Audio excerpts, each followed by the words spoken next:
The Wyoming wind cut through the February afternoon like a cavalry saber, sharp and merciless.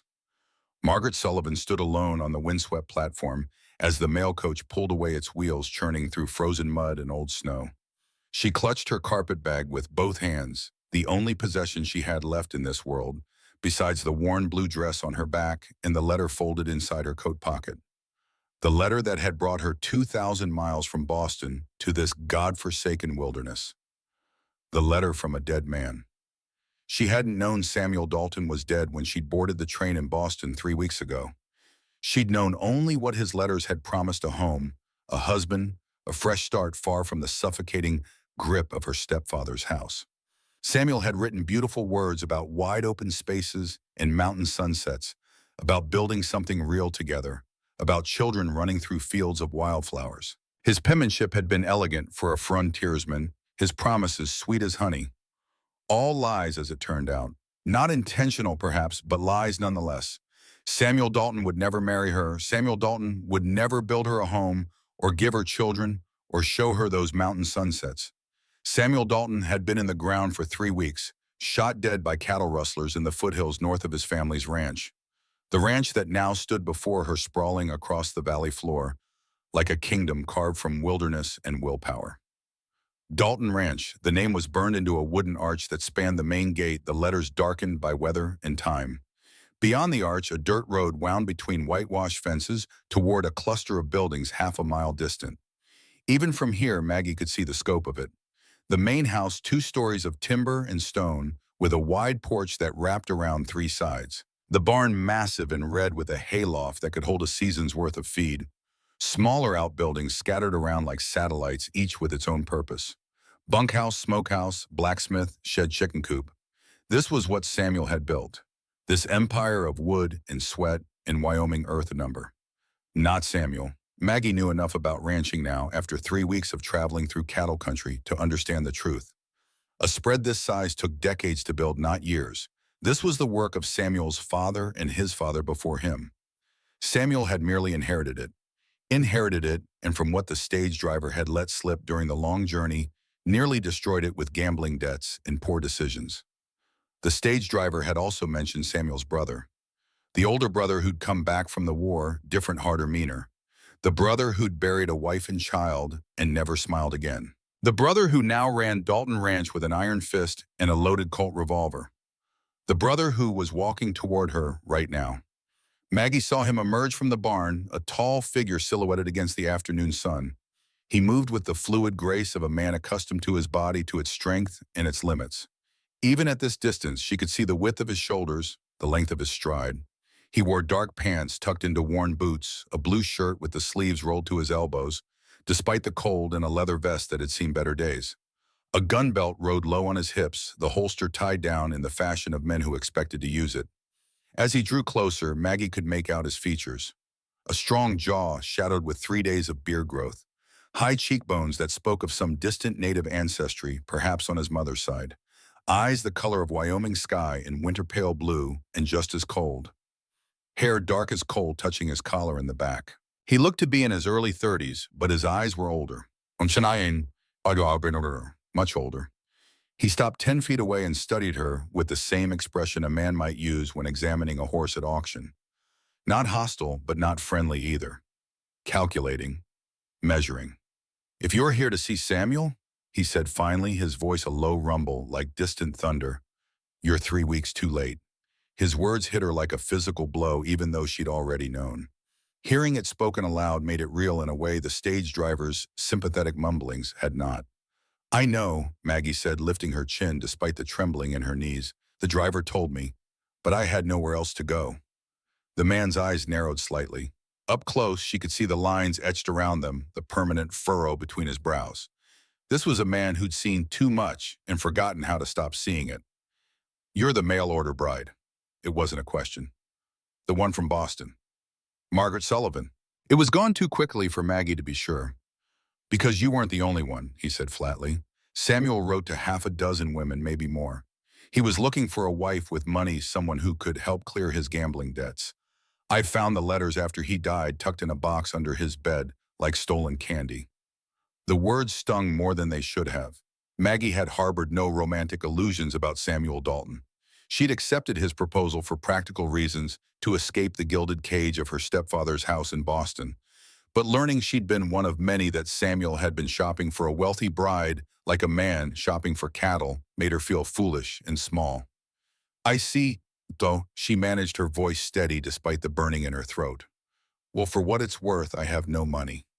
My father died when I was 16, and my mother remarried a banker who had no interest in supporting me beyond the minimum required by social convention. I worked as a seamstress to save enough for the train ticket west.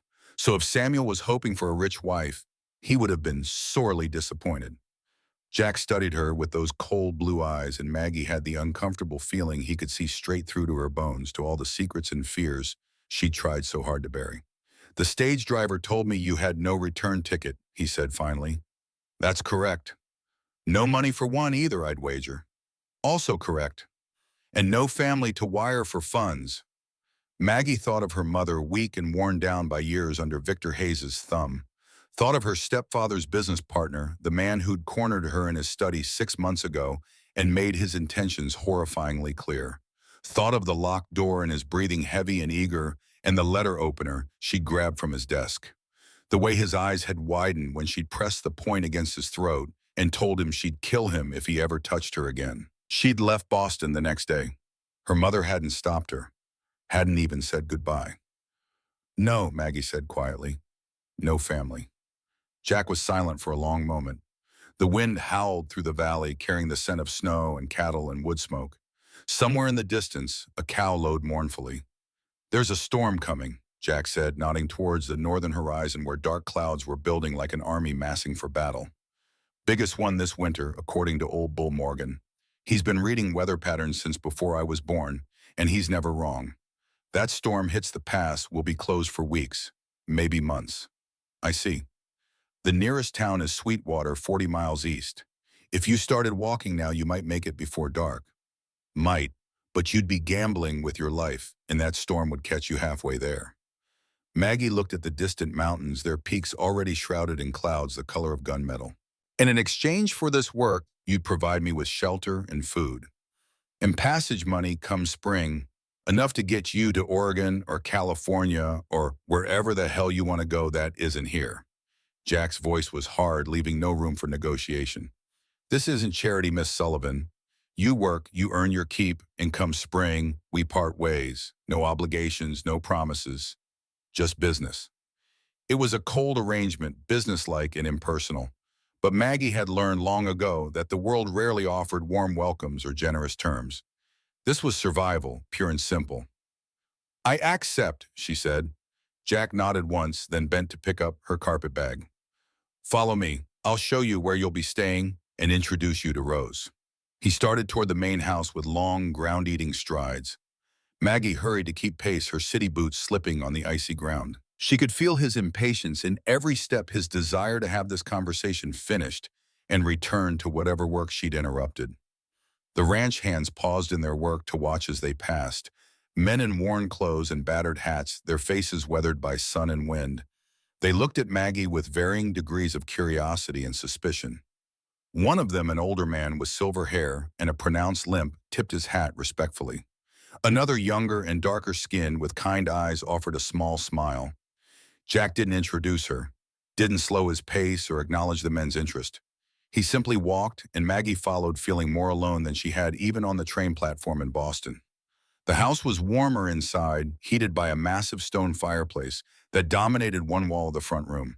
The space was masculine and sparse, furnished with heavy wooden furniture and decorated with practical items rather than ornamental ones. Rifles hung on the walls alongside horse tack and old cavalry equipment. A bearskin rug covered part of the wooden floor. Books lined a shelf near the fireplace, their spines cracked and worn from use. The sound that drew Maggie's attention was small and pitiful, a whimpering cry from somewhere deeper in the house. That's Rose, Jack said, setting down Maggie's bag near the stairs. She's been fussy all morning. Mrs. Chen from town usually comes by to help, but she couldn't make it today because of the coming storm. Maggie followed the sound through a doorway into what appeared to be a bedroom. The room was neat but austere, containing little more than a bed, a dresser, and a wooden cradle near the window. In that cradle wrapped in a patchwork quilt was the smallest, angriest baby Maggie had ever seen. Rose had a shock of dark hair and eyes that would probably settle into the same pale blue as her uncle's. Right now, they were screwed shut as she wailed, her tiny fists waving in the air like a prize fighter's. Her face was red with fury, or hunger, or both. "How long has she been crying?" Maggie asked, already moving toward the cradle. "Hour, maybe two." Jack stood in the doorway, his large frame filling the space. "I tried feeding her, but she won't take the bottle. Changed her diaper. Walked with her. Nothing works."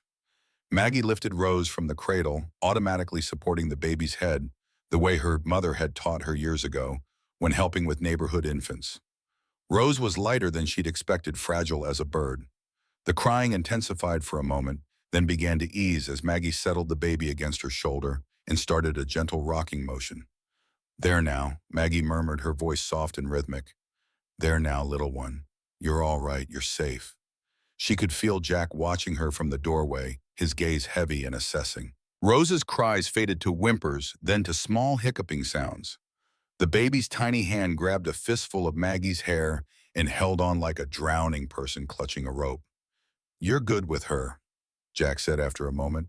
His voice held something that might have been surprise or approval. It was hard to tell. "My mother used to help the other women in our neighborhood when they had babies," Maggie said, still rocking gently. "I learned by watching." "Samuel never mentioned you had experience with children." "Samuel and I never discussed children. We discussed weather and literature and the general principles of ranching. Nothing personal, nothing real." Jack was quiet, and when Maggie glanced at him, she found him studying her with those penetrating eyes. Not with attraction or interest, but with the same careful calculation a general might use when evaluating a new soldier. "I'll show you the kitchen," he said finally. He stood near the fireplace, his back to the flames, his face cast in shadow. "The men who killed Samuel, they're still out there. A gang led by a man named Ezra Crowley. They've been rustling cattle from ranches all over the territory, and they're getting bolder. Samuel caught them trying to steal from our herd, and they shot him for it. The law hasn't caught them. The law out here is stretched thin, Miss Sullivan. One sheriff trying to cover 3 counties. Crowley knows how to stay ahead of posies, how to disappear into the mountains when things get hot. He'll strike again. Maybe here, maybe somewhere else. But he'll strike." "Why are you telling me this?" Jack's eyes met hers, and for the first time since she'd arrived, Maggie saw something other than cold calculation in them. She saw warning, and underneath that, barely visible, a flicker of genuine concern. "Because if you stay here, you need to understand the danger.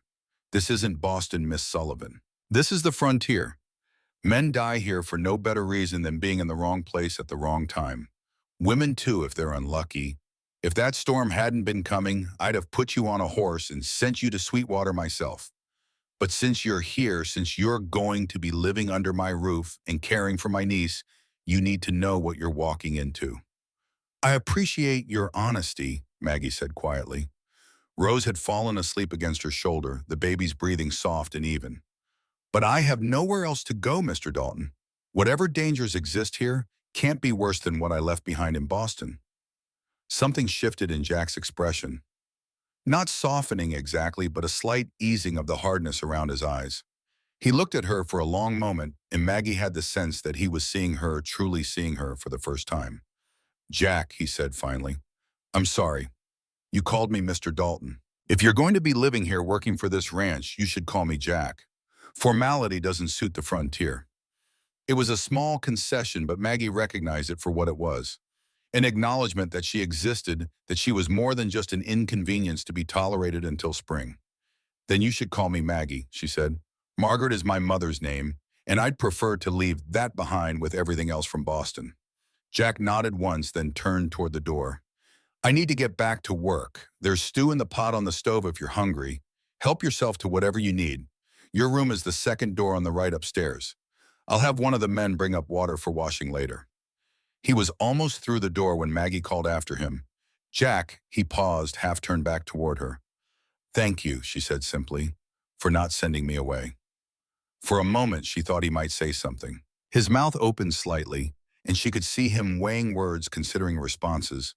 But in the end, he simply nodded and walked out into the cold afternoon, leaving Maggie alone with a sleeping baby and a house full of ghosts she couldn't yet see. The storm hit that night with a fury that shook the timber walls of the ranch house.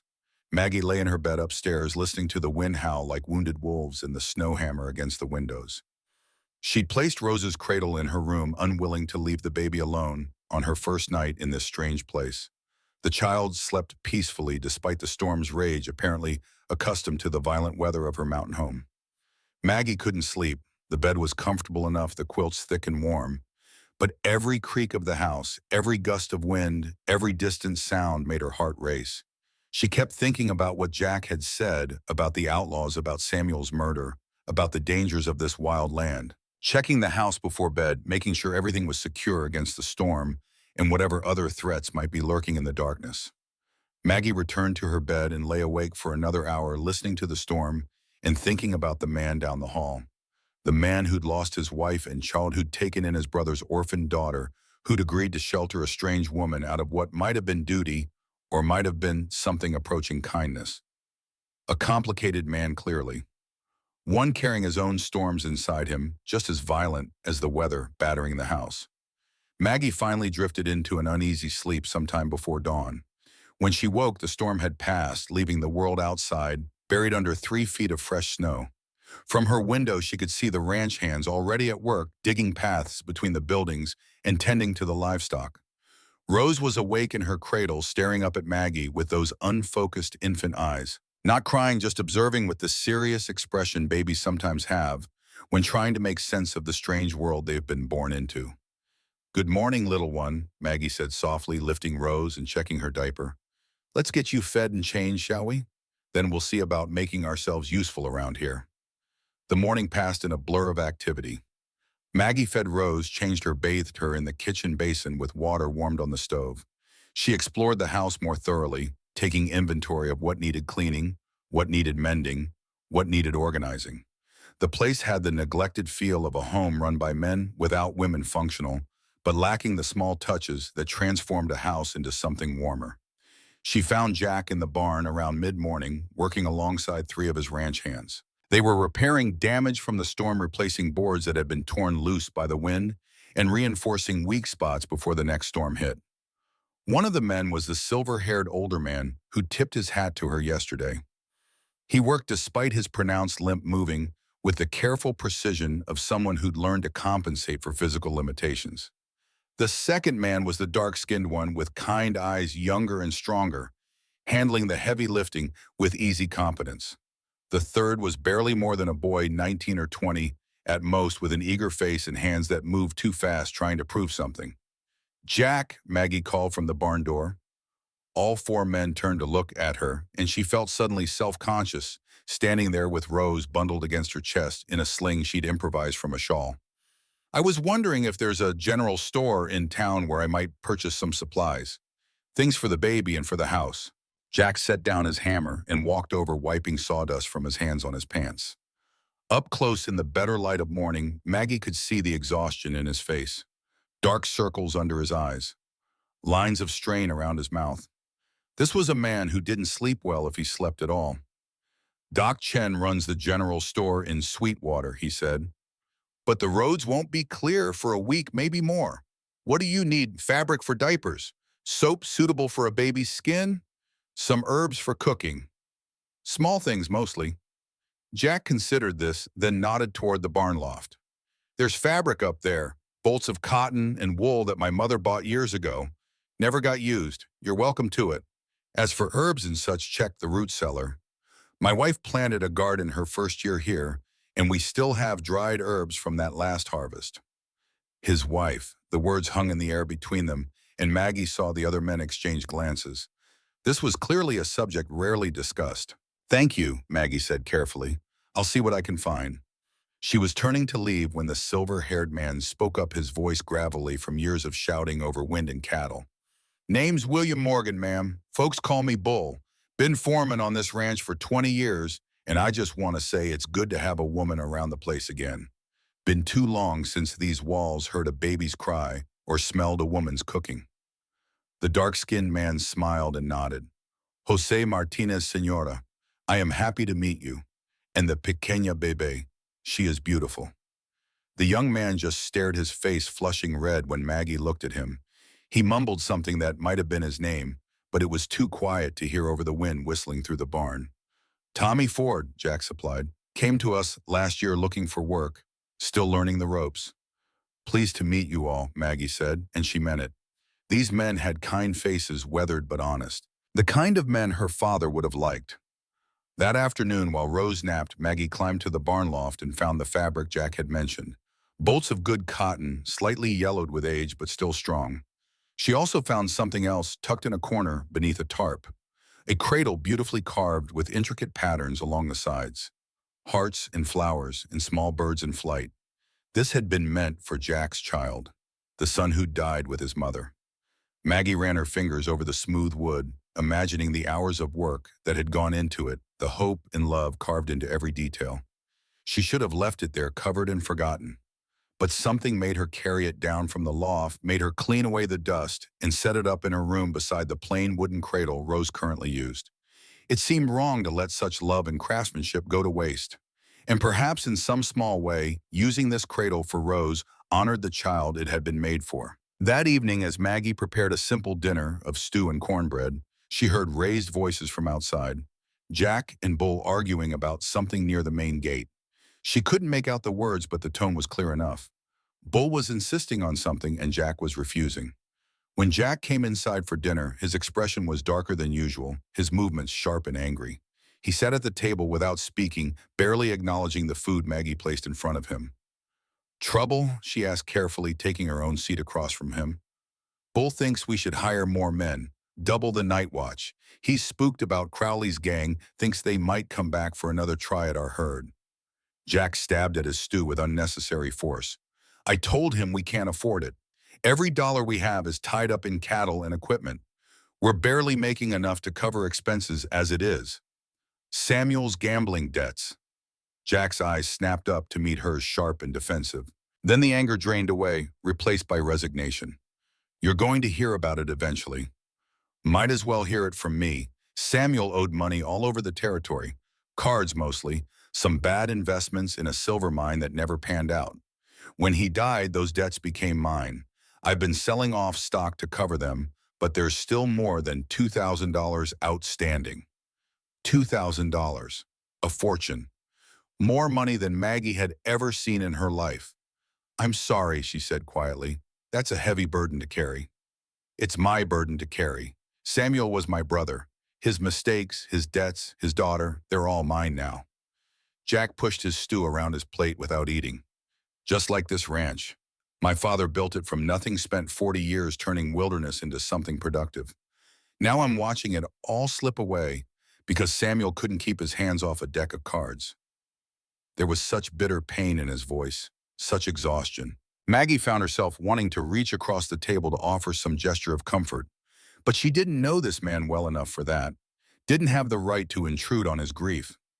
Rose is using the cradle, she said instead. The one from the loft. I hope that's all right. Jack went very still. For a long moment he didn't move, didn't breathe. Then he stood abruptly, his chair scraping against the floor. I need to check the stock, he said, his voice flat and distant. Don't wait up. He was gone before Maggie could respond, the door slamming behind him with enough force to rattle the windows. She sat alone at the table, listening to Rose's soft breathing from upstairs and wondering what fresh wound she'd just unknowingly opened. The days fell into a pattern. Maggie rose before dawn, tended to Rose, prepared breakfast for Jack and any ranch hands who came by the house. She cleaned and organized, cooked and mended, learned the rhythms of ranch life. Jack was gone most of each day, working alongside his men from sunup to sundown. When he was in the house, he was quiet and withdrawn, speaking only when necessary. But Maggie noticed things. The way he paused outside her door, arced her each night, listening for Rose's breathing. The way he'd left a stack of firewood outside her room so she wouldn't have to carry it up the stairs. The way he made sure there was always hot coffee waiting in the morning, the pot set where she could reach it easily with a baby in her arms. Small kindnesses unspoken and unacknowledged. The gestures of a man who'd forgotten how to express care with words, but couldn't quite stop himself from expressing it through actions. On the fifth night after her arrival, Rose developed a fever.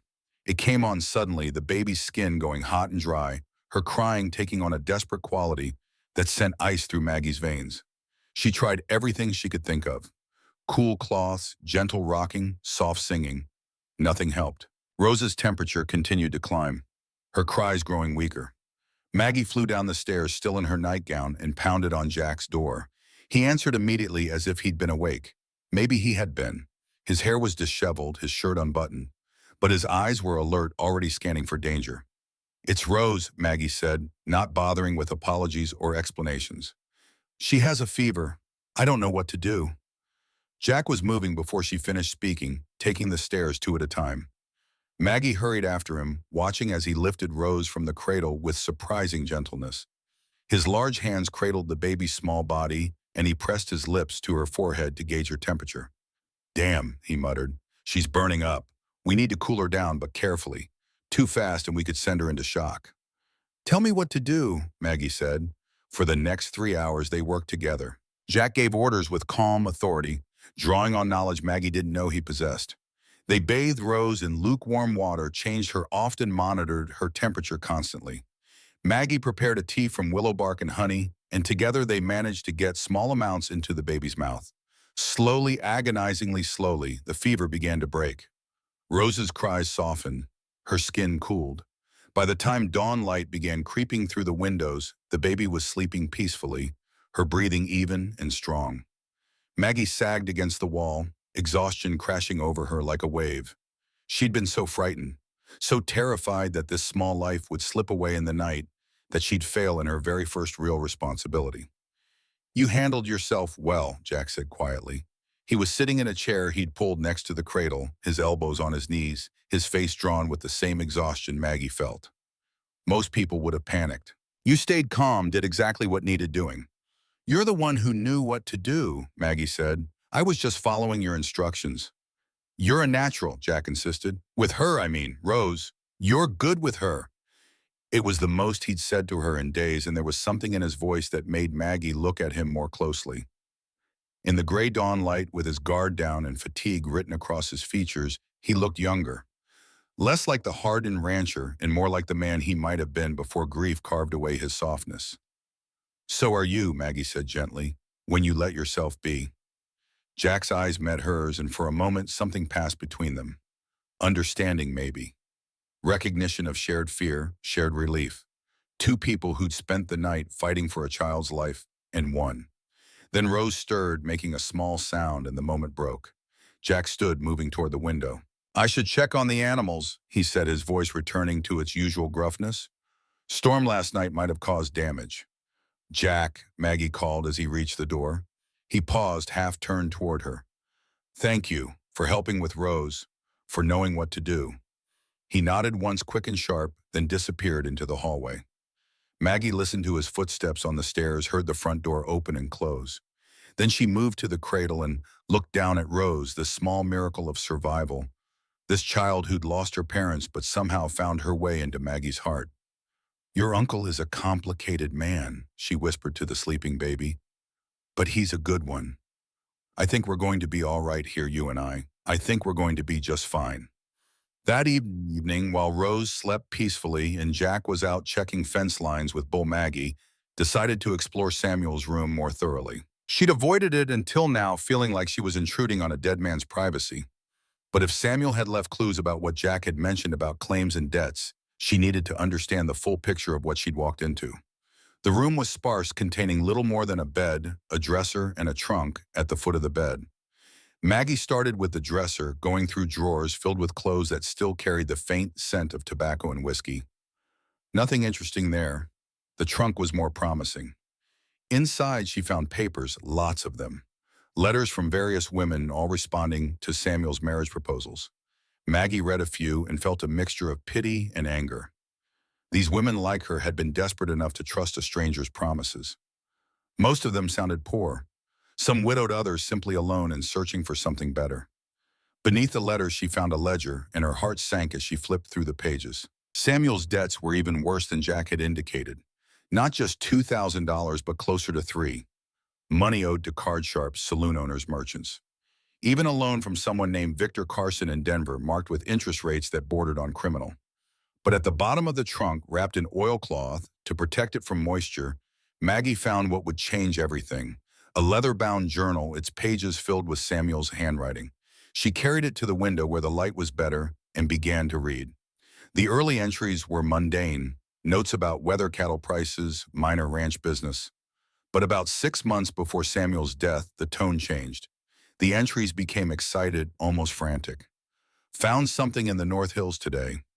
Rock formations that match the geological survey from '72. If I'm right, if the maps are accurate, this could be bigger than anything Father ever dreamed of. 2 weeks later, confirmed. Took samples to the assayer in Cheyenne. Gold present, but not much. But silver, God, the silver deposits are massive. Could be worth $500,000, maybe more. A month after that, filed claim papers today. Didn't tell Jack he'd want to use the money to pay off the ranch debts to expand the herd. Practical as always, but this is my find, my chance to be more than just the younger brother, the one who couldn't make it on his own. I'll develop it myself, hire my own crew. Once I'm rich, once I've proven myself, then I'll tell Jack. Then he'll have to respect me. The entries grew more paranoid after that. References to someone asking questions in town, someone showing too much interest in the Northern Hills. Then 3 weeks before his death, Crowley knows. Don't know how he found out, but he knows about the silver. Approached me at the saloon, made me an offer. Partnership, he called it. I told him to go to hell. This is Dalton Silver, Dalton land. He can't have it. But I'm worried. Crowley's not the kind to take no for an answer. Need to be careful. Need to watch my back. The final entry was dated the day before Samuel died. Saw Crowley's men watching the ranch again. They're planning something. I can feel it. Maybe I should tell Jack, ask for help. But what if he tries to take over? What if he uses this against me, claims the silver for the ranch instead of for me? I don't know what to do. All I wanted was to prove I was worth something, that I could be successful on my own. Now I might have brought death to our doorstep. God forgive me. Maggie closed the journal, her hands shaking. Samuel hadn't been just greedy. He'd been desperate for validation, for proof that he mattered. And that desperation had killed him, would have killed his daughter too if Jack hadn't taken Rose in. She heard boots on the stairs and quickly tucked the journal under her shawl. Jack appeared in the doorway, his face questioning. "What are you doing in here?" he asked, not accusatory, just curious. "Looking for answers," Maggie said honestly. She pulled out the journal and handed it to him. "I think you should read this." Jack took the journal, flipped through a few pages, and his expression darkened with each word he read. When he finally looked up, his eyes were hard as chips of ice. He knew Crowley was coming, knew there was danger, and he didn't tell me, didn't warn anyone. Jack's voice was dangerously quiet. He was willing to let his own family die to protect his pride. "He was scared," Maggie said gently. "Scared of being overshadowed by you. Scared of being the younger brother who never measured up. So he got himself killed instead, left his daughter an orphan and his brother with debts and enemies." Jack threw the journal onto the bed with enough force to make the mattress bounce. Damn him. Damn his pride and his secrets. "Jack, wait," Maggie said, an idea forming in her mind. "Before you dismiss this entirely, there's something I should do. Something that might help us later if we need it." "What are you talking about?" Maggie moved to the small desk in the corner of Samuel's room and found paper and ink. "My father had a colleague at Harvard, Professor Arthur Whitman. He's an expert in forensic document analysis, handwriting, verification, that sort of thing.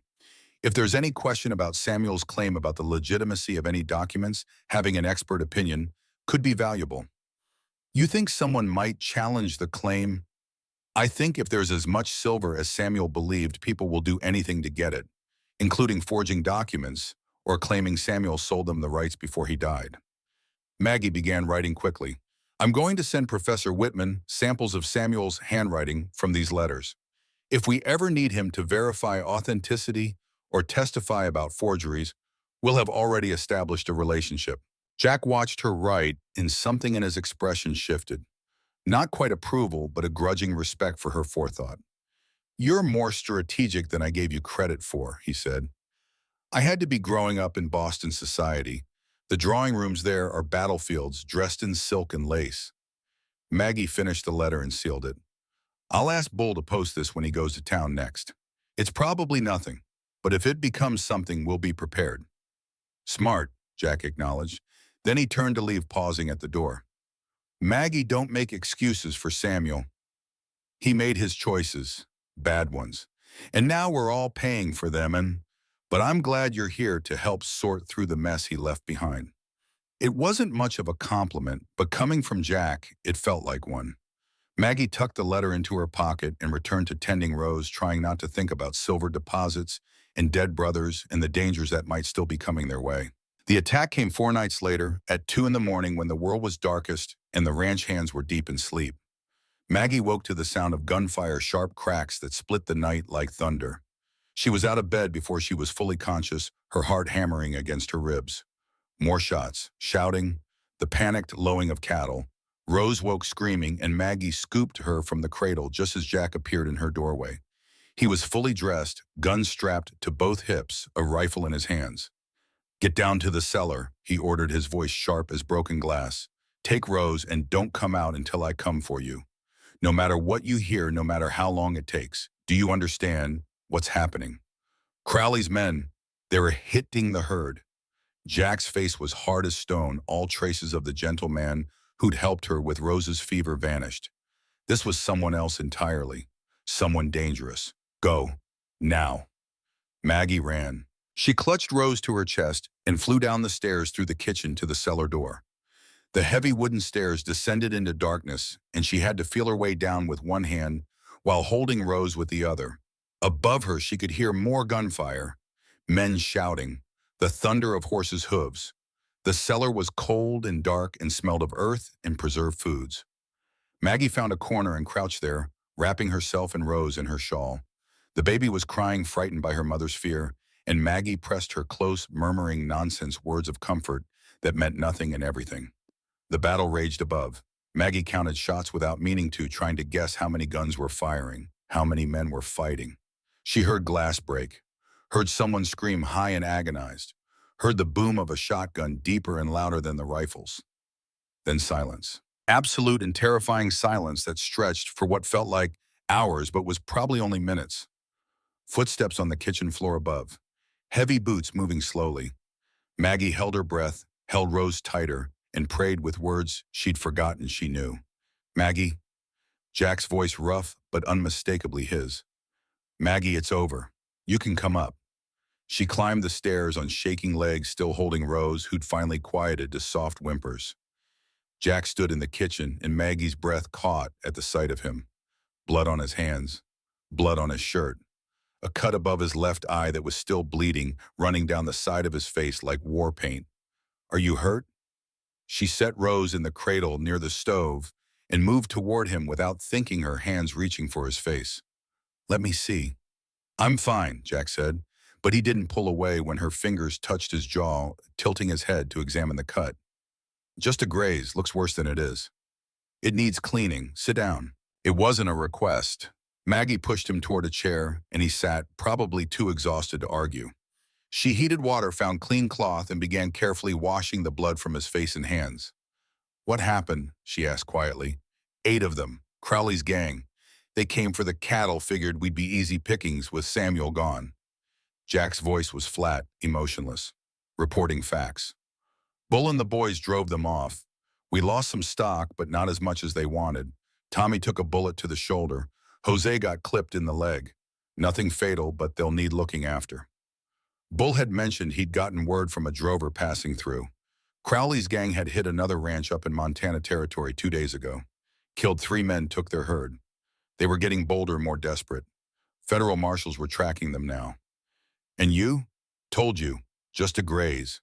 But Maggie could see the truth in the set of his shoulders, the tightness around his eyes. This wasn't just a graze.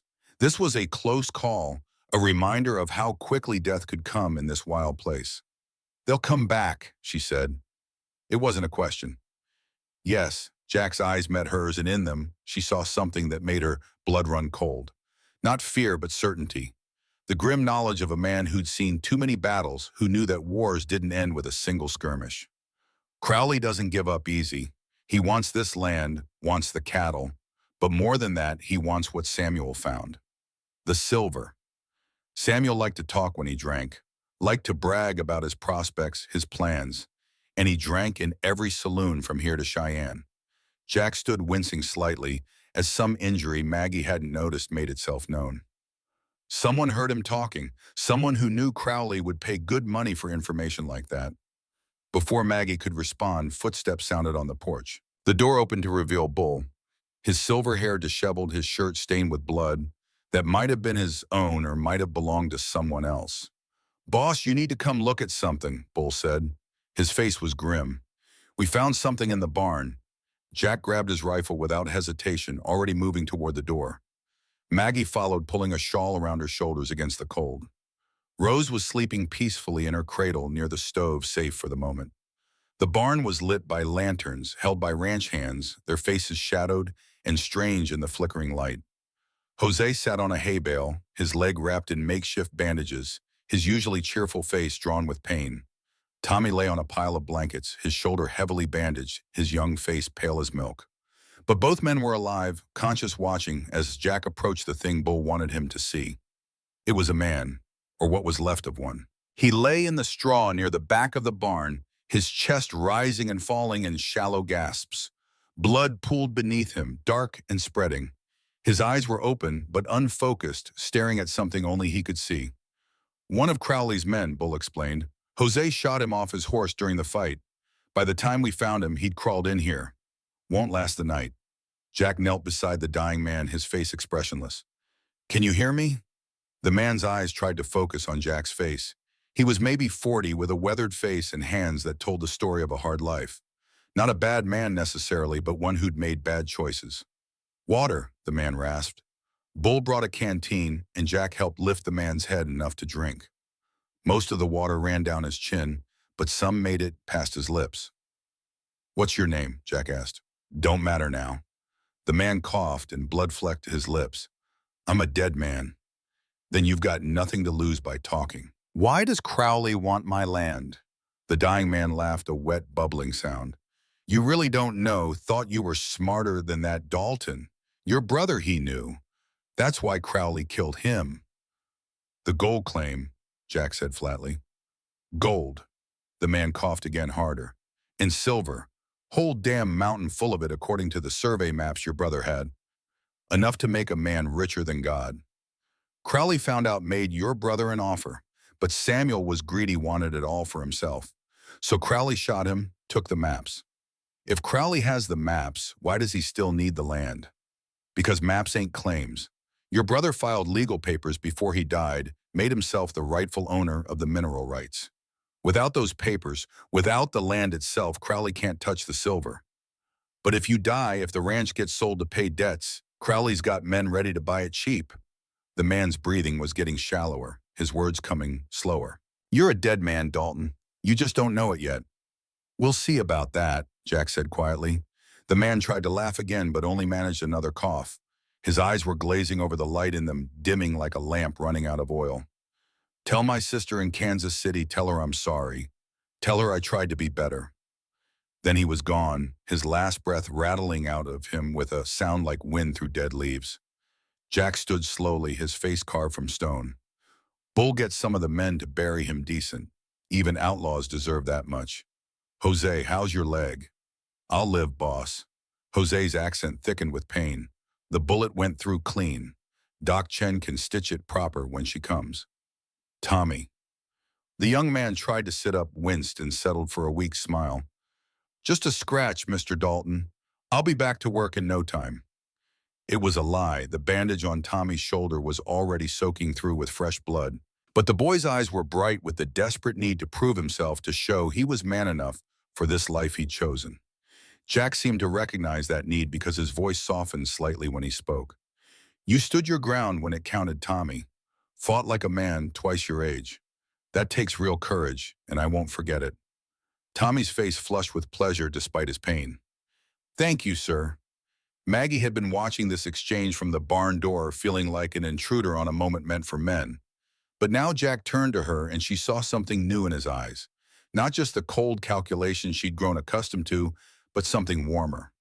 Respect, maybe, or the beginning of trust. You should get some sleep, he said. Sun will be up in a few hours and Rose will need you. What about you? I'll be here. Someone needs to keep watch, make sure Crowley doesn't try again before dawn. Then I'll bring you coffee, Maggie said. It wasn't a question. She returned to the house, fed more wood into the stove, and set water to boil. While she waited, she checked on Rose, who was still sleeping peacefully, unaware of the violence that had erupted around her. Looking at the baby's innocent face, Maggie felt a fierce protective surge that surprised her with its intensity. This child had lost so much already. Both parents gone before she could know them. She deserved better than to grow up in the shadow of outlaws and gold claims and men who would kill for money. They all deserved better. Maggie carried a pot of coffee and 2 cups back to the barn. Jack was standing just outside the door, his rifle cradled in his arms, his eyes scanning the darkness for threats that might be lurking beyond the lantern light. "You're still here," he said, but there was no reproach in his voice. If anything, he sounded pleased. "I said I'd bring coffee." Maggie poured 2 cups, handed one to Jack, and took a sip from the other. It was strong and bitter, but the heat was welcome in the cold pre-dawn air. They stood in silence for a while, drinking their coffee and watching the stars fade as the sky began to lighten in the east. It was a companionable silence, comfortable in a way that surprised Maggie. She'd expected to feel awkward with this taciturn man, but instead she felt oddly at peace. "The cradle you're using for Rose," Jack said suddenly, "the one from the loft, it doesn't bother you, knowing it was meant for my son, should it?" Most women would think it was morbid, using a dead child's things. Maggie considered this. "I think it would be more morbid to let something so beautiful go to waste. You made that cradle with love, Jack. That love shouldn't die just because the child it was meant for did. Rose is benefiting from it now. In a way, your son's memory is helping to protect her." Jack was quiet for a long moment.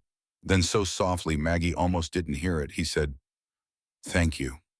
"For what?" "For understanding. For not making me explain things I don't know how to put into words." Before Maggie could respond, the sun broke over the horizon, painting the sky in shades of pink and gold. The beautiful Wyoming dawn seemed almost obscene after the violence of the night, too perfect for a world that had just seen men die. "I should check on the cattle," Jack said, draining the last of his coffee. "Make sure we didn't lose too many head. And I should tend to Tommy and Jose. They'll need clean bandages and something for the pain." Jack looked at her, then really looked at her, and Maggie felt the weight of his attention like a physical thing. "You didn't run," he said. "When the shooting started, when I told you to hide in the cellar, most people would have panicked. You took care of Rose, helped with the wounded. You handled yourself like someone born to this life. What else would I have done? Most women from Boston would have fainted dead away, or demanded to be taken to safety immediately." A ghost of a smile touched Jack's lips. "You're not what I expected, Maggie Sullivan." "Neither are you, Jack Dalton." The moment stretched between them, full of things neither of them knew how to say. Then Rose's cry drifted from the house, breaking the spell. "Duty calls," Maggie said, turning toward the house. "Maggie," Jack's voice stopped her. "What you said about the cradle, about love not dying, you're right. I just wanted you to know that." Maggie smiled, feeling something warm bloom in her chest. "Get some sleep, Jack. Even cowboys need rest." "Yes, ma'am," he said, and this time there was definitely a smile in his voice. The next 3 days passed in a blur of work and worry. Dr. Sarah Chen arrived from town the morning after the attack, a compact woman in her mid-40s with intelligent eyes and capable hands. She stitched Jose's leg and rebandaged Tommy's shoulder with the efficiency of someone who'd tended many gunshot wounds in her time on the frontier. "You're lucky, Wahan," she told Tommy while Maggie assisted with the bandaging. "Another inch to the right and that bullet would have severed an artery. You'd have bled out before anyone could help you."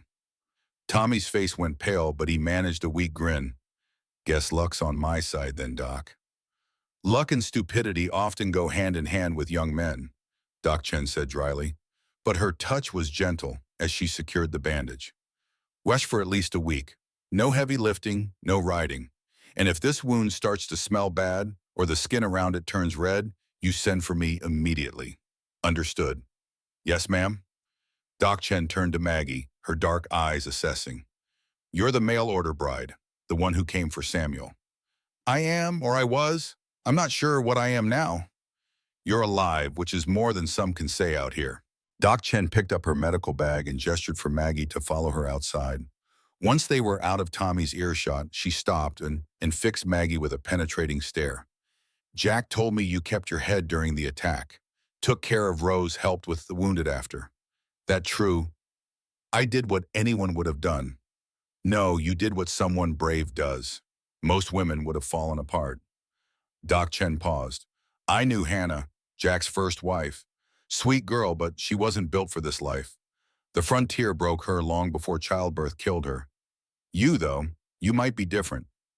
I don't know about that, Maggie said. I'm just trying to survive until spring. Spring might be a long time coming. Doc Chen glanced toward the barn where Jack was working with Bull. Crowley won't give up. He's got the taste for this now, knows there's real money at stake. And Jack, stubborn as his father was, won't sell. Won't run. He'll stay and fight, even if it kills him. And what should he do? That's not for me to say. But I'll tell you this. That man hasn't let anyone close since Hannah died. Hasn't allowed himself to feel anything but duty and anger. Then you show up, and I see something in his eyes I haven't seen in 5 years. Doc Chen's expression softened. Hope. Don't break it, Miss Sullivan. He couldn't survive that a second time. Before Maggie could respond, Doc Chen was walking toward her wagon, calling out goodbyes and instructions about wound care. Maggie stood alone in the cold morning air, thinking about hope and survival, and the complicated man who'd taken her in. Doc Chen had also mentioned she'd posted Maggie's letter to Professor Whitman when she'd been in Denver last week. A small thing, but it might matter later. That afternoon, Bull Morgan came to the kitchen door with news from town. Sheriff Ben Cooper had been asking questions about the attack on Dalton Ranch, gathering evidence against Crowley's gang. But there was other news too, the kind that made Bull's weathered face grave. There's a man in town, Bull said, accepting the cup of coffee Maggie offered.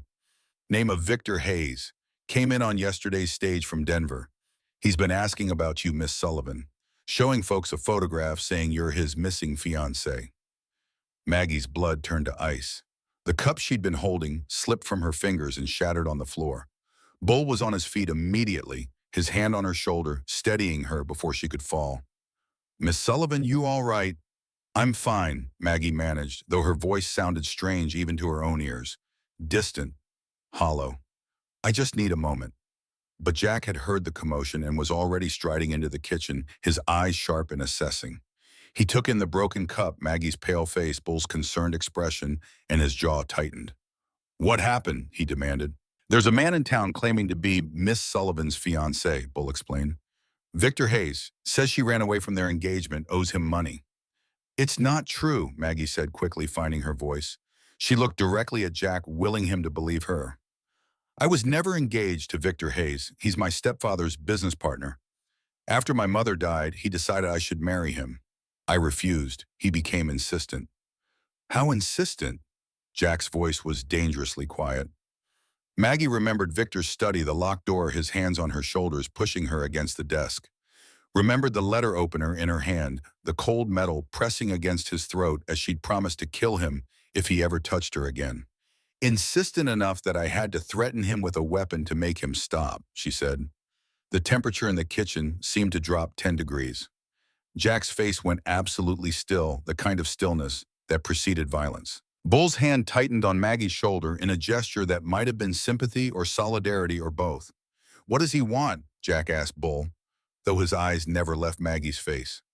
Says she stole money from him before she left Boston. $300. He's got the sheriff half convinced she's a thief who needs to be returned to Boston to face charges.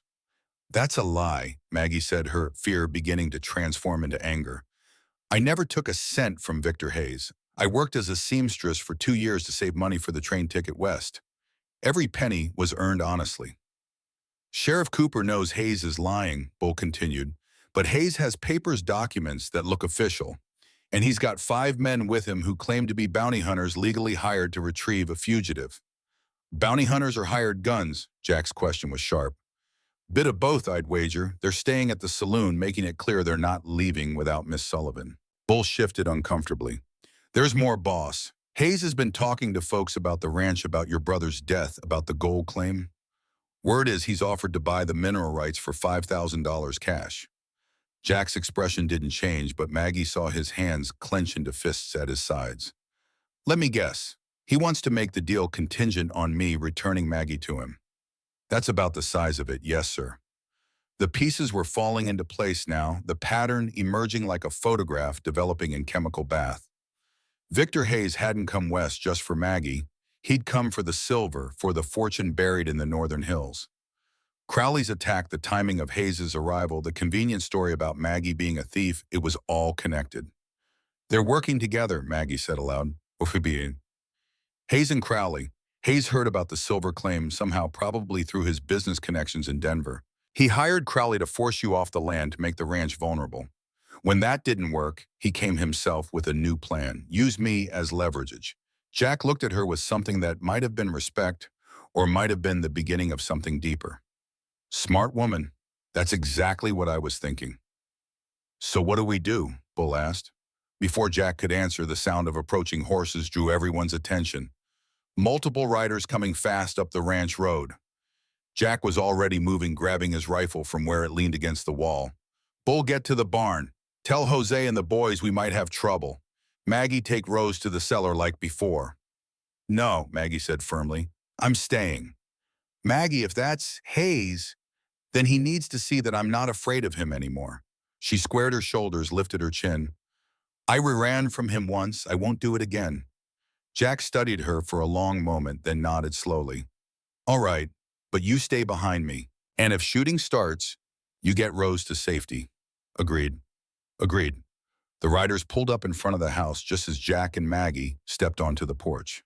There were 6 of them, and even in the fading afternoon light, Maggie recognized the man at the front.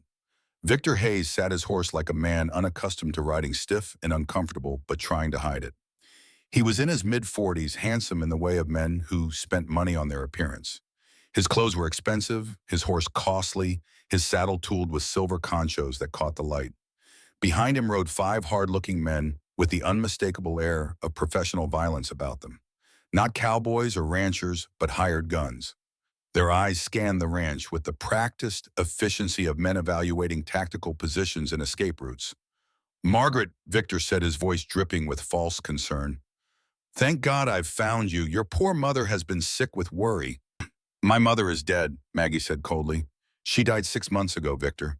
You know that because you were at her funeral. A flicker of annoyance crossed Victor's smooth face before he smoothed it away. Of course, forgive me. Grief has made me confused. I meant your stepmother. I have no stepmother. My mother was your business partner's wife and she's gone. Whatever claim you think you have on me died with her. Now, Margaret, let's be reasonable. Victor dismounted with the careful movements of a man trying not to look foolish. You ran away from home owing a considerable debt. $300 that you took from my safe. I've come to collect that debt and bring you home where you belong. She doesn't owe you anything, Jack said, his voice flat and hard. And she's not going anywhere with you. Victor's eyes shifted to Jack, assessing him the way a man might assess a dog he was considering purchasing. And you are at Bushgun, Jackson Dalton.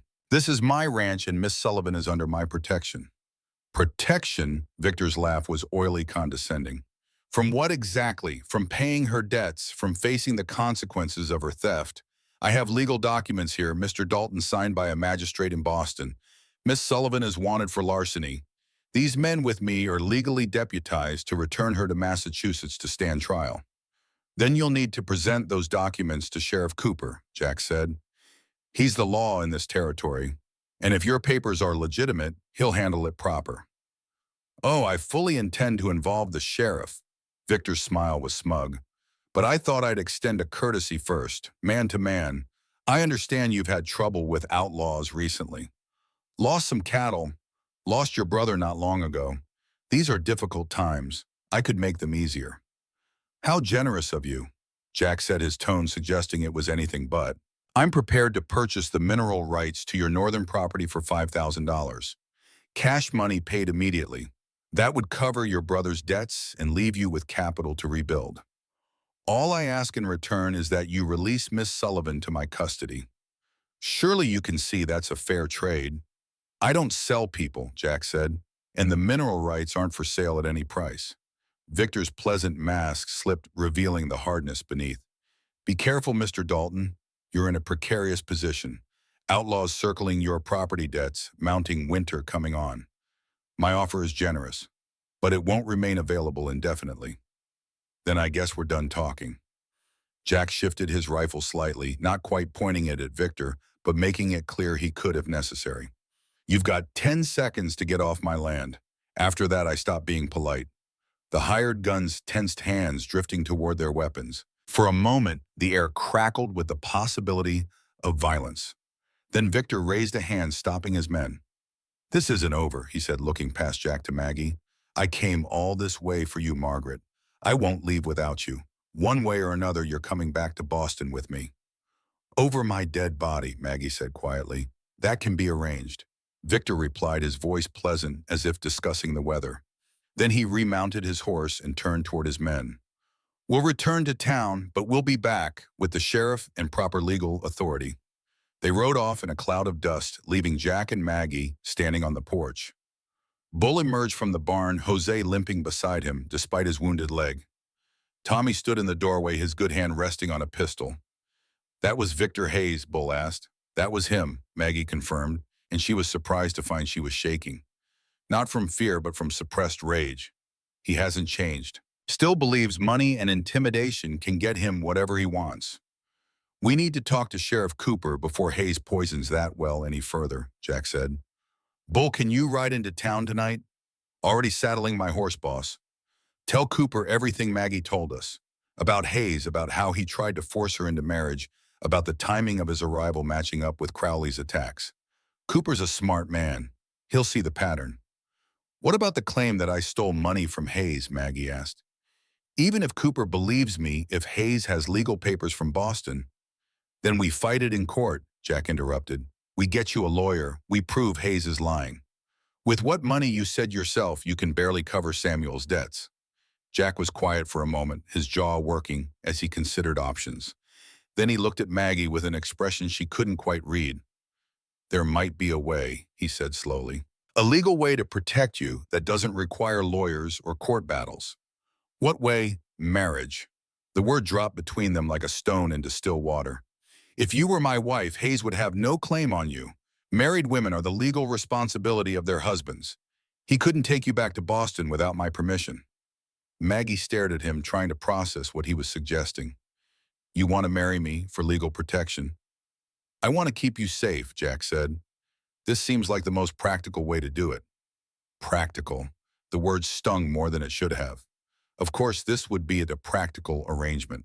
What else could it be? Jack had made his feelings clear. He'd loved once, lost everything, and built walls around his heart too high for anyone to scale. But looking at him now, at the tension in his shoulders and the carefully blank expression on his face, Maggie wondered if he was being entirely honest. With her or with himself? That's a terrible reason to get married, she said quietly. Maybe, but it's an honest one, and it would work. What about you? What do you get out of this arrangement besides another mouth to feed and another person to worry about? Jack's eyes met hers, and for just a moment his mask slipped. She saw loneliness there, and exhaustion, and something that might have been hope, struggling to survive in barren soil. Rose needs a mother, he said. The ranch needs a woman's touch, and I need someone I can trust at my back. Someone brave enough to stand on this porch and tell Victor Hayes to go to hell. That's worth more than gold to me. It wasn't a declaration of love, but it was honest, and there was a kind of respect in it that Maggie found herself valuing more than pretty words would have been. I need to think about it, she said. Fair enough, but don't think too long. Hayes will be back probably tomorrow with whatever legal fiction he's concocted. We need to be ready. That night, Maggie lay awake in her room while Rose slept peacefully in the carved cradle. She thought about Jack's proposal, about the strange path that had brought her from Boston to this wild place. She'd come west to escape one forced marriage only to be offered another. Except this one was different. Jack wasn't trying to trap her or control her. He was offering partnership, protection, a place to belong. But was that enough? Could she marry a man who saw her as a practical solution rather than someone he truly wanted? A man still so deeply in love with his dead wife that he couldn't see anyone else? Maggie rose from bed and moved to the window. Outside, the Wyoming night was vast and star-filled, beautiful in a way that still took her breath away. She'd been here less than 3 weeks, but already this place had worked its way under her skin. The clean air, the open spaces, the honest work, and honest people. Even the danger felt clean, somehow straightforward, in a way Boston's drawing room politics had never been. And Jack, complicated, damaged, stubborn Jack Dalton, who'd taken her in when he had every reason not to, who taught her the rhythms of ranch life and helped her care for Rose, and stood with her against threats both external and internal, who'd built a cradle for a son he'd never see grow up, and then let another man's daughter sleep in it because love shouldn't be wasted. Maybe that was enough. Maybe practical partnership built on mutual respect was a better foundation than romantic love anyway. God knew her mother's love match with her father had ended in heartbreak, and her mother's second marriage had been a nightmare. But as Maggie stood at the window looking out at the starlit darkness, she found herself wanting more, wanting the impossible, wanting Jack to see her not as a practical solution, but as a woman, as someone worth choosing, not because she was convenient, but because she mattered. Morning came with no answers, only the familiar routine of caring for Rose and preparing breakfast. Jack appeared at dawn, looking like he'd slept as poorly as Maggie had. They moved around each other in careful silence, both aware of the unspoken question hanging between them. Bull returned from town just after sunrise with news. Sheriff Cooper wanted to see both Jack and Maggie in his office that afternoon. Hayes had filed formal complaints, and Cooper needed to hear both sides before making any decisions. They rode to Sweetwater together, Jack on his big buckskin gelding and Maggie on a gentle mare named Clover. Jose stayed behind to watch the ranch, his wounded leg still healing, but his rifle at the ready. Tommy wanted to come desperate to prove himself, but Jack ordered him to rest. The boy's shoulder needed time to heal properly. Sweetwater was a small town, one main street, lined with false-fronted buildings and enough saloons to serve a population 3 times its size. People stopped to stare as Jack and Maggie rode past. News of the mail-order bride and the Boston businessman looking for her had spread quickly, as news always did in small communities where entertainment was scarce. Sheriff Ben Cooper's office was a squat building at the end of the street, distinguished by iron bars on the windows and a faded sign that read law.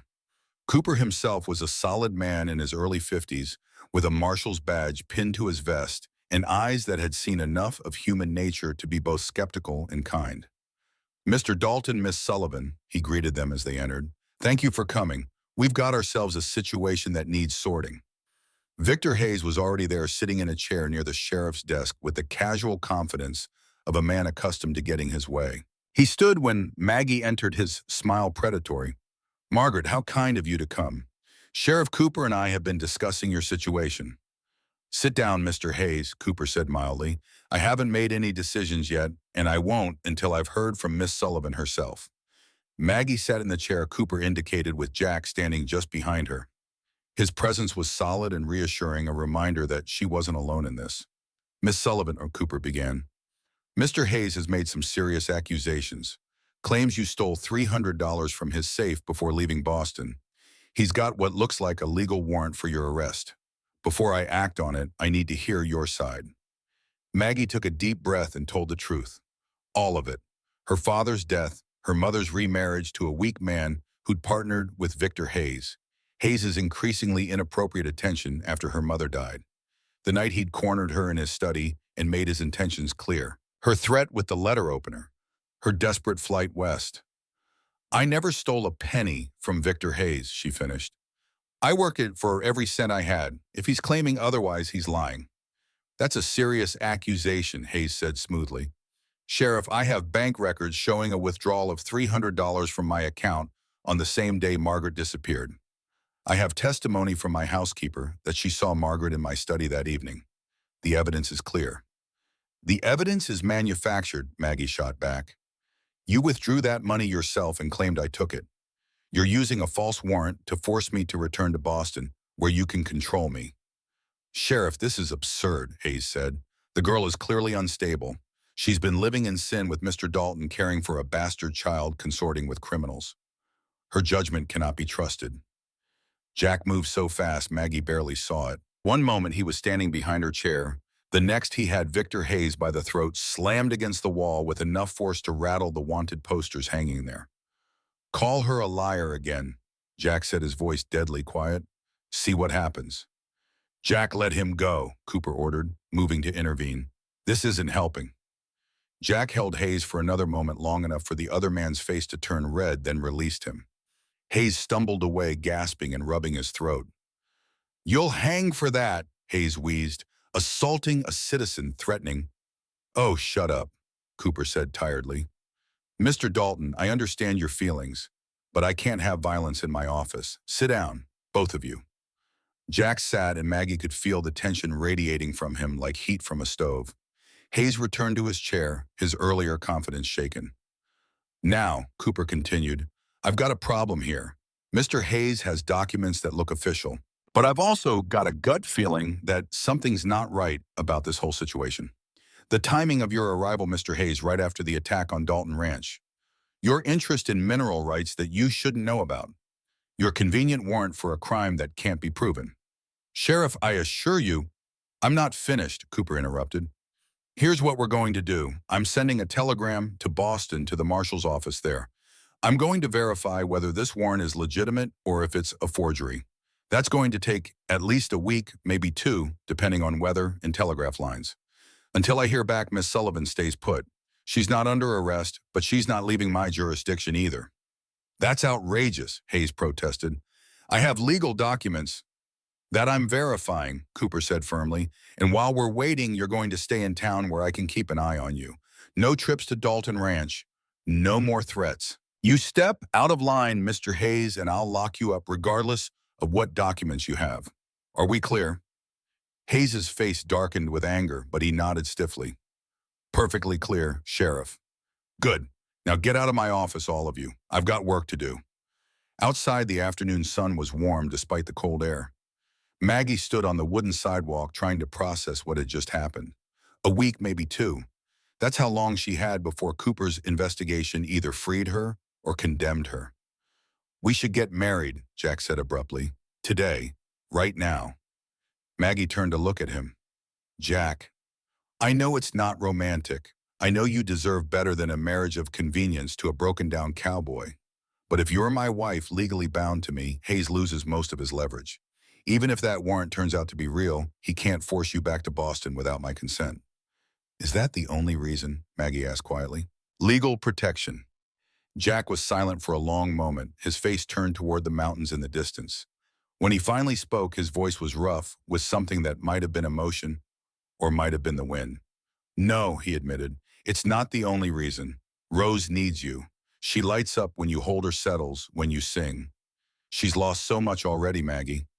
I don't want her to lose you too. And what about you? Maggie pressed, needing to hear him say it. What do you need? Jack turned to face her fully, and the vulnerability in his eyes nearly broke her heart. I need someone I can trust. Someone strong enough to stand beside me instead of behind me. Someone who looks at my ghosts and doesn't run away. He paused, then added quietly, I need you, Maggie.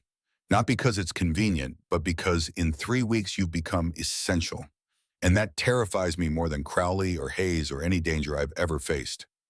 It wasn't a declaration of love, but it was honest, raw, and real.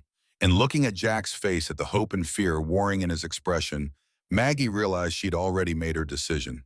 Yes, she said, I'll marry you. The relief that washed over Jack's features was almost painful to witness. You're sure? I'm sure, but Jack, I need you to promise me something. Anything. Promise me you'll try to let yourself be happy. Promise me you won't spend our marriage punishing yourself for surviving when Hannah didn't. Jack took her hands in his, and Maggie felt the calluses on his palms, the warmth of his skin, the slight trembling that betrayed his emotions. I promise I'll try. That's all I can give you right now. But I'll try, Maggie. For you and Rose, I'll try. Then that's enough. They found Reverend Timothy Walsh at the small church on the edge of town. The Reverend was a kind-faced man in his 60s who'd known Jack since boyhood. When Jack explained what they needed, Walsh's bushy eyebrows rose nearly to his hairline. Marriage today. Jack, are you certain about this? More certain than I've been about anything in 5 years, Jack said. Walsh looked at Maggie, his eyes searching. Miss Sullivan, marriage is a sacred bond, not something to be entered into lightly or for purely practical reasons. Are you doing this of your own free will? I am, Maggie said firmly. And you understand that Mr. Dalton is a widower still mourning his first wife, that he comes with considerable baggage and a dangerous situation. I understand all of that, Reverend. I'm not entering this blindly. Walsh studied them both for another moment, then nodded slowly. Very well, but I'll need witnesses, 2 at minimum. I'll fetch Bull and Doc Chen, Jack said. We can be back within the hour. They were married in the small church as the afternoon sun slanted through the windows, painting everything in shades of gold. Bull stood as Jack's witness, his weathered face split by a genuine smile. Doc Chen stood for Maggie, her expression knowing and perhaps a bit sad, as if she understood all the complicated emotions swirling beneath this hasty ceremony. Jack had no ring to offer, but he'd fashioned one from a silver dollar hammered and shaped with surprising skill. It was rough and imperfect, but when he slipped it onto Maggie's finger, his hands were steady. I, Jackson Dalton, take you, Margaret Sullivan, to be my lawfully wedded wife. He said, his voice clear and firm. I promise to protect you, to stand beside you, to give you a home and a family. I promise to try to be the man you deserve, even when I fail. I promise to let you into my life, into Rose's life, and to build something new together, even while honoring what I've lost. Maggie's own vows were simpler, but no less heartfelt. I, Margaret Sullivan, take you, Jackson Dalton, to be my lawfully wedded husband. I promise to stand with you, not behind you. I promise to be a mother to Rose and to make your house a home. I promise to fight alongside you against whatever comes and to remind you every day that surviving isn't a sin, it's a gift. Reverend Walsh pronounced them man and wife, just as the sun touched the western horizon. Jack kissed Maggie with surprising gentleness, his lips warm against hers, his hand cradling the back of her head like she was something precious. When they separated, both slightly breathless Bull let out a whoop and fired his pistol into the air in celebration. Doc Chen laughed and embraced Maggie, whispering, "Be patient with him. He's forgotten how to open his heart, but it's still there. You just have to be brave enough to find it." They rode back to the ranch as the stars began to appear, man and wife in the eyes of Dane and the law. When they arrived, Jose and Tommy had decorated the porch with pine boughs and lit lanterns along the path. Rose was awake, cradled in Jose's careful arms, and she reached for Maggie with a happy gurgle. "Welcome home, Senora Dalton," Jose said with a broad smile. Senora Dalton. The name settled over Maggie like a cloak, foreign but not unwelcome. She was someone new now, someone who belonged to this wild place and these good people. That night, after Rose was asleep and the ranch hands had retired to the bunkhouse, Jack and Maggie stood together in the main room of the house. The fire crackled in the hearth, casting dancing shadows on the walls. "I should tell you," Jack said hesitantly. "I don't expect that is, you don't have to, I mean," he stopped, frustrated with his inability to find words. "You're asking if I expect to consummate this marriage," Maggie said gently. "Yes." Jack's ears reddened. "I know this is a practical arrangement. I don't want you to feel obligated." Maggie crossed the space between them and placed her hand on his chest, feeling his heart beating strong and fast beneath her palm. "Jack, I married you today, not because I had to, but because I wanted to. Because somewhere in the last 3 weeks, you've become important to me. Because when I look at you, I don't see a broken man. I see someone brave enough to keep fighting even when it hurts." Jack covered her hand with his eyes searching her face. "I don't know if I can give you what you deserve. I don't know if I remember how to be a husband." "Then we'll figure it out together," Maggie said. "One day at a time. Starting now." She rose on her toes and kissed him, putting into the gesture everything she couldn't yet say with words. Jack responded with a hunger that surprised them both, his arms coming around her, pulling her close. The kiss deepened, grew more urgent, and when they finally broke apart, they were both breathing hard. "Maggie," Jack whispered against her hair. "God help me, Maggie." She took his hand and led him upstairs to the bedroom that had been his and Hannah's, that was now theirs. And there in the darkness, with only starlight filtering through the windows, they came together with a desperate tenderness that spoke of loneliness ended and hope renewed. Afterward, as Maggie lay in Jack's arms, listening to his heartbeat slow, she felt him press a kiss to the top of her head. "Thank you," he whispered. "For what?" "For being brave enough to say yes. for giving me a reason to remember what it feels like to be alive." Maggie turned in his arms so she could see his face. "I should be thanking you. You gave me a home when I had nothing. You've given me a purpose, a family. You've given me Rose." "We gave each other what we needed," Jack said. "That's what partners do." Partners. It was a good word, honest and true. Maybe love would come later, or maybe it was already growing in the spaces between them, too new and fragile to name. Either way, Maggie was content. She fell asleep in her husband's arms in a house that was becoming a home, and for the first time since leaving Boston, she felt truly safe. The peace lasted exactly 3 days. On the morning of the fourth day after their wedding, Sheriff Cooper arrived at the ranch with news that made Maggie's blood run cold. The telegram from Boston had arrived. Victor Hayes's warrant was legitimate. "I'm sorry, Maggie," Cooper said, his face genuinely regretful. "The Boston marshal confirms that Hayes filed charges and a judge issued the warrant. I have no choice but to honor it." "She's my wife now," Jack said, his voice hard. "She's under my protection, my legal responsibility." "I understand that, Jack. And normally a husband's jurisdiction would supersede. But this warrant was issued before your marriage. It takes precedence." Well, Cooper shifted uncomfortably. "I have to take her in, but I promise you I'll make sure she gets a fair hearing. And if Hayes' story doesn't hold up under scrutiny, I'll release her immediately." "You're not taking her anywhere," Jack said, and his hand moved toward his gun. "Jack, don't," Maggie said, quickly placing herself between him and the sheriff. "This isn't the way. If you shoot a lawman, you'll hang. Then what happens to Rose? What happens to the ranch?" Jack's face was anguish, torn between duty and love, between law and loyalty. Maggie could see him struggling, could see the moment when brutal pragmatism won over protective instinct. "How long?" he asked Cooper. "Hearing set for tomorrow. Judge Morrison is riding in from Cheyenne. He'll hear both sides and make a ruling. And if he rules against her, then I'll have to transport her back to Boston to stand trial." Cooper's voice was kind but firm. "I'm sorry, Jack. I truly am. But this is the law." Maggie spent that night in Sweetwater's small jail, a single cell with a cot and a blanket. Doc Chen brought her dinner and stayed to talk, offering what comfort she could. Bull came by with messages from Jack, promises that everything would be all right, that they'd fight this together. But lying alone on the narrow cot, staring at the ceiling, Maggie felt hope slipping away. Hayes had been planning this 4 months, maybe longer. He had money connections, documents that looked real enough to fool a Boston judge. What chance did she have against that? The hearing the next day was held in Sweetwater's town hall, the largest building available. It seemed like half the town crowded in to watch, drawn by the drama of a mail-order bride accused of theft. Judge Morrison was a stern man in his 60s with iron gray hair and eyes that missed nothing. He listened as Hayes presented his case, laying out a narrative that painted Maggie as a disturbed young woman who'd stolen from her benefactor and fled west to escape justice.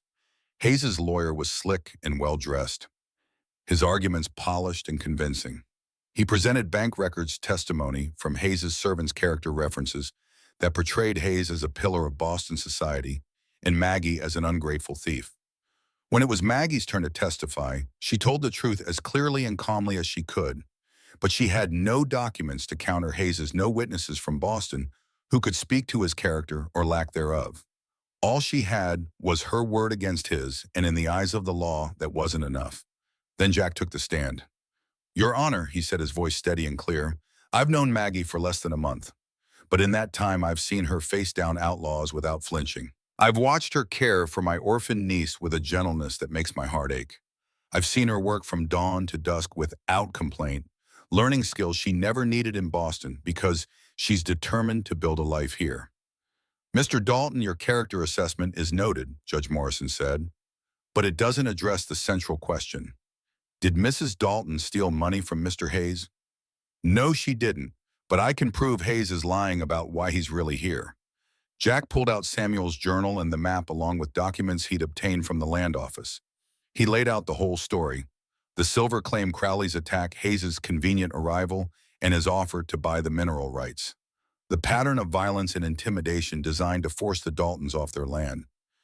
"Hayes doesn't want Maggie for justice," Jack concluded. "He wants her as leverage. He wants to use her to get his hands on a fortune in silver. And he's willing to send an innocent woman to prison to do it. Hayes's lawyer jumped up, objecting violently. Your Honor, this is pure speculation.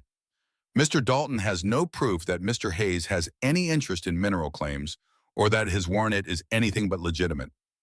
Actually, I do, said a new voice from the back of the room. Everyone turned to see a tall man in his late 60s walking down the aisle. He had white hair, kind eyes, and carried himself with the authority of someone accustomed to being heard. Snow still dusted his shoulders from the journey, and his travel-worn coat suggested he'd come a long distance. Professor Arthur Whitman, he introduced himself, from Harvard University. I specialize in forensic document analysis. Mrs. Dalton wrote to me nearly a month ago asking me to analyze certain documents. I believe my testimony is relevant to this case. Judge Morrison gestured for Whitman to approach. Professor, this is highly irregular. The hearing has already begun. I understand, Your Honor, but I traveled 2,000 miles to present evidence that may prove Mrs. Dalton's innocence. Surely justice can accommodate a few minutes' delay. Morrison considered, then nodded. Very well. Bailiff, swear in the witness. Professor Whitman took the stand with the calm confidence of a man who'd testified in many courtrooms. He opened a leather satchel and pulled out several documents, spreading them carefully on the witness stand. I've been examining handwriting samples Mrs. Dalton sent me several weeks ago, Whitman began. Samples of her stepfather's bank records, the withdrawal slip Mr. Hayes claims proves the theft, and the warrant itself. I've also examined correspondence and documents that Mr. Hayes has filed in various business dealings. And what did you find, Professor? Morrison asked, leaning forward with interest. I found multiple irregularities, Your Honor. First, the withdrawal slip from Mr. Hayes's account. The handwriting on that slip matches Mr. Hayes's signature on other documents, not Mrs. Dalton's hand. I've used microscopic analysis, ink testing, and pressure analysis to confirm this. The withdrawal was made by Mr. Hayes himself, not by Mrs. Dalton. The courtroom erupted in whispers and gasps. Hayes went pale, his lawyer frantically shuffling papers.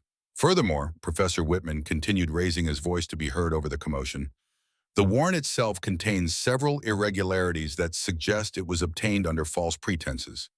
The dates don't align properly with the alleged crime. The judge's signature appears to have been traced rather than written naturally, and the seal, when examined under magnification, shows signs of being a reproduction rather than an original impression. Judge Morrison banged his gavel for silence. Are you saying this warrant is a forgery, Professor? I'm saying it's highly suspicious, Your Honor. At minimum, it was obtained through fraudulent means. Mr. Hayes presented false evidence to a magistrate in Boston to secure this warrant. I also discovered, Professor Whitman continued, pulling out more documents, that Mr. Hayes made several large payments to a mining company in Denver 3 months ago. Carson Mining Company, to be specific. The same company that's been surveying mineral deposits in this region. I have bank records here showing payments totaling $15,000. It appears Mr. Hayes has been planning to acquire the Dalton silver claim for quite some time. The evidence was damning. Hayes's face had gone from pale to gray, his earlier confidence completely shattered. His lawyer stood speechless, unable to formulate a defense against the meticulous evidence Whitman had presented. Judge Morrison banged his gavel again. Mr. Hayes, do you have anything to say to these accusations? Hayes stood slowly, and Maggie could see the calculation in his eyes. He was weighing his options, trying to find a way to salvage his plan. Your Honor, he began smoothly, I can explain. Save it, Morrison interrupted. I've heard enough. Mrs. Dalton, you are free to go. The warrant is dismissed on grounds of insufficient evidence and probable fraud. Sheriff Cooper, I'd like to have a long conversation with Mr. Hayes about attempting to defraud this court, and I'll be writing to the Boston authorities about his conduct. The relief that washed over Maggie was so intense she nearly collapsed. Jack was there immediately, his arm around her waist, holding her steady. It's over, he whispered. You're safe. But it wasn't quite over. Hayes made one last desperate play.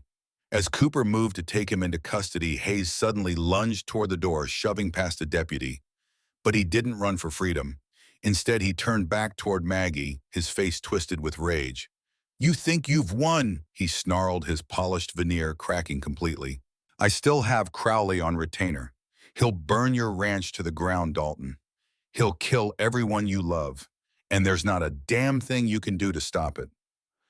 Actually, Sheriff Cooper said, stepping forward with a grim smile, there is. Ezra Crowley and what's left of his gang were captured 3 days ago. Cooper's face grew grim as he explained. Crowley made a mistake. He hit a federal payroll wagon up in Montana thinking it was carrying gold for the railroad. Instead, it was carrying 20 armed soldiers. Marshal Cobb and his men were waiting. There was a gunfight at Broken Rock Pass. Crowley lost 5 men, the rest surrendered. He's in federal custody now, awaiting trial for murder theft and attacking a military convoy. He'll hang before summer. Hayes's face went slack with shock, then twisted with rage. He lunged at Maggie, reaching for her with hands curved into claws. But Jack was faster, his fist connecting with Hayes's jaw with enough force to send the man sprawling. That's for every time you made her afraid, Jack said quietly. Then he turned to Maggie and helped her to her feet. Let's go home. They left Sweetwater as man and wife, truly free for the first time. The ride back to the ranch was quiet, both of them processing what had happened. The danger they'd faced, the victory they'd won, the future that was finally truly theirs. Rose was waiting for them, cared for by Doc Chen, who'd stayed at the ranch during the trial. The baby squealed with delight when she saw Maggie reaching out with chubby arms. There's my girl, Maggie murmured, gathering Rose close and breathing in the sweet baby scent of her. Mama's home. That night, after Rose was asleep and the house was quiet, Maggie found Jack standing on the porch, staring out at the stars. She joined him, and he automatically put his arm around her waist, pulling her close. What are you thinking about? She asked. About how close I came to losing you. About how much you've changed my life in such a short time. Jack turned to face her fully. I wasn't honest with you when I proposed. I said it was for practical reasons, for legal protection, but that wasn't the whole truth. What's the whole truth? The truth is I was falling for you, and it scared the hell out of me from the moment you stepped off that mail coach, so determined and brave and completely unsuited for frontier life. You got under my skin. And every day since, you've burrowed deeper until I can't imagine this place without you in it. Maggie felt tears pricking her eyes. Jack, I'm not good with words, he continued, and I'm probably going to mess this up a lot. But I need you to know that this isn't just a practical arrangement anymore. Maybe it never was. I love you, Maggie. Not because you're convenient or because Rose needs you, but because you're you. Because you make me want it to be better than I am. Because you make me believe in second chances. I love you too, Maggie said, the words coming easily now that she allowed herself to feel them fully. I think I have since the night you helped me with Rose's fever. Since you stood beside me against Hayes and Crowley and every other threat. You're a good man, Jack Dalton. The best I've ever known. He kissed her then, deep and thorough and full of promise. When they finally separated, both were smiling. So what happens now? Maggie asked. Now we build a life, Jack said simply. We raise Rose, we work the ranch. We figure out what to do about that silver claim. What will you do about it? Jack was quiet for a moment, considering. I think I'll seal off the mine. Put a marker there for Samuel, let the silver stay in the ground where it belongs. This ranch, this land, it's worth more than any amount of precious metal. It's home, and I'm not trading that for anything. Maggie nodded, understanding and agreeing with the decision. Some treasures weren't meant to be dug up. Some wealth was measured in morning coffee shared on a cold porch, in a baby's laughter, in the steady presence of good people working toward common goals. They stood together under the vast Wyoming sky, husband and wife, in truth, now building something new from the ashes of what they'd lost. The frontier stretched out around them, wild and dangerous and beautiful, full of possibility. And for the first time in 5 years, Jack Dalton looked toward the future with hope instead of dread. For the first time since leaving Boston, Maggie felt like she'd finally come home. Whatever challenges lay ahead, they would face them together. Partners, lovers, family. That was enough. That was everything. Spring came to Wyoming with a riot of wildflowers and the return of birdsong. The winter had been hard, but the Dalton Ranch had survived. More than survived. It thrived. Jack stood on the porch he'd built 20 years ago, with his father watching Rose toddle across the yard chasing a chicken. The child was nearly 2 now, her dark hair gleaming in the morning sun, her laughter ringing out like bells. She had her mother Emily's eyes, but her Uncle Jack's stubborn determination. Behind him, he heard Maggie moving in the kitchen, humming as she prepared breakfast. His wife of 18 months, his partner, his heart. The ranch had changed since Maggie arrived. The main house had been painted, the garden replanted with herbs and vegetables.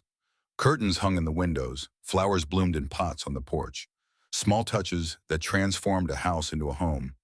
Bull had taken to calling Maggie the civilizing influence, though his tone was affectionate. Jose said she'd brought the loose back to the ranch, the light that had been missing since Hannah died. Even young Tommy, his shoulder fully healed, now looked at Maggie with something approaching worship. They'd sealed the silver mine 3 weeks ago, Jack and Bull together, placing heavy timbers across the entrance and marking it with a stone bearing Samuel's name. The fortune buried in those hills would stay buried. Some treasures, Jack had learned, weren't worth the cost of digging them up. Hayes was in prison in Denver awaiting trial for fraud and attempted kidnapping. His hired guns had scattered when Crowley fell. Crowley himself had been hanged in Montana 2 months ago, justice finally catching up to him. The ranch was safe, the debts paid, the future secure. Papa, Rose's voice drew Jack's attention. She'd fallen in her chicken pursuit and was sitting in the dirt looking more surprised than hurt. Jack walked over and scooped her up, brushing dust from her dress. "You're all right, little bit," he said softly. "Just a tumble." Rose wrapped her arms around his neck and planted a wet kiss on his cheek. "Love you, Papa." Jack's throat tightened with emotion. "Love you too, Rose, more than you'll ever know." Maggie appeared in the doorway, her hand resting on the slight swell of her belly where their first child together was growing. She'd told him 3 days ago, her eyes bright with green and just a touch of fear. But they'd face this together as they faced everything now. "Breakfast is ready," she called. Jack carried Rose toward the house, toward his wife, toward the future they were building together. The Wyoming wind carried the scent of sage and new grass of possibility and promise. This wasn't the life Jack had planned, but it was the life he'd been given, and he was finally truly grateful for it. Some journeys, he thought, begin with an ending. His had started with Samuel's death, with a stranger stepping off a mail coach into his broken world. But Maggie hadn't just arrived at Dalton Ranch. She'd brought it back to life, had brought him back to life. And that, Jack knew as he kissed his wife and settled Rose in her chair, was worth more than all the silver in the mountains. Worth more than anything he'd ever lost. This was home. This was family. This was everything. The mail-order bride who'd come for a dead man had instead given life to the living. The mourning cowboy who'd thought his heart was buried on a hill with his first wife had learned that hearts could heal, that love could bloom again, even in the harshest soil. They'd built something real together. Something lasting. Something worth fighting for. And as the Wyoming sun rose higher in the sky, painting everything in shades of gold, and promised, the Dalton family sat down to breakfast together. A man who'd learned to live again, a woman who'd found her strength, a child who'd never lacked for love, and a future as wide and open as the frontier itself.